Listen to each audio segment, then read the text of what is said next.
svima, ja sam Goran, dobrodošli u moj novi video.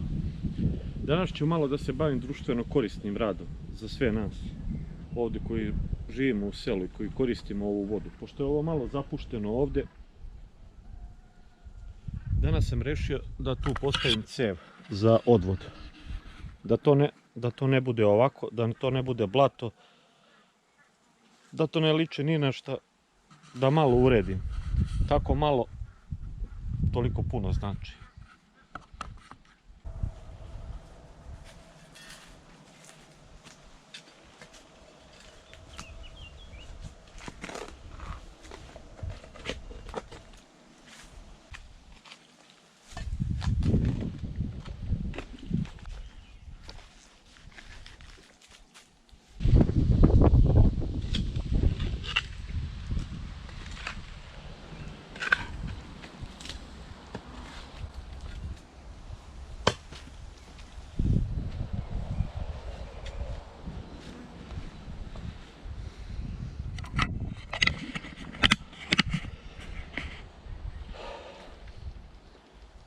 Ovdje je već nekad imala zakopana cev, ali vremenom ljudi su dolazili da sipaju vodu i niko ne može da sipa vodu sa 3 metra dalje da parkira, nego moraju svi da dođu ovdje, da se parkiraju u sam izvor.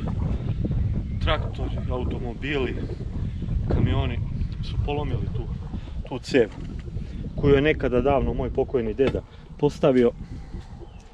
On je umro 98. Znači još nekih 80. godina. Trajala je dugo i sada izgleda red na mene da je ja da stavim novu.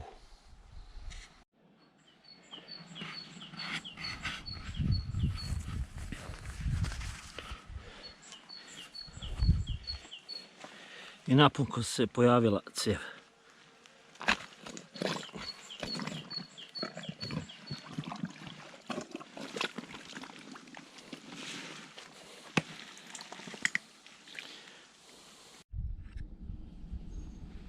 Posle nekih sat i po vremena postavio sam cev. Sada još ostaje samo da vratim tu zemlju i to je to.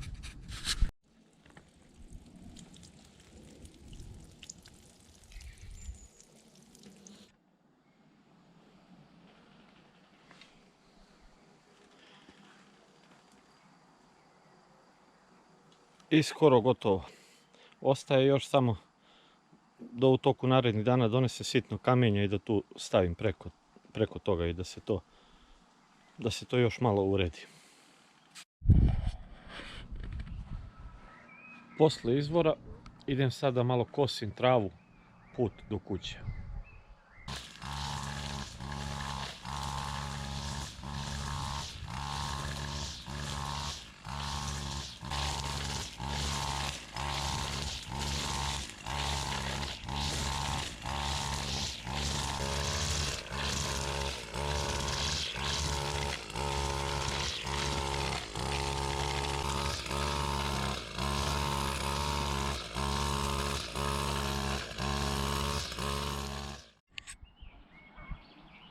Pre izvora posejao sam i baštu.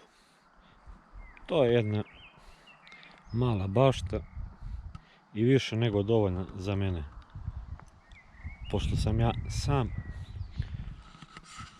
Tu u tom dijelu sam posejao beli kukuruz koji je za proju. Krompir, beli luk, crni luk, šargarepa, peršun,